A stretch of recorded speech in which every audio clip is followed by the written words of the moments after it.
Sunrise, Wyoming. Gun killed a phoenix today, left a pile of smoldering ash.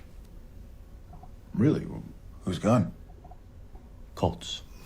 There's no reason you or anyone should know this even exists at all. Except that I told you. So, you boys really want to know about this Colt? Back in 1835, and Halley's Comet was overhead. The same night those men died at the Alamo. They say Samuel Colt made a gun. A special gun. He made it for a hunter. A man like us, only on horseback. The story goes, he made 13 bullets. This hunter used the gun a half dozen times before he disappeared, the gun along with him.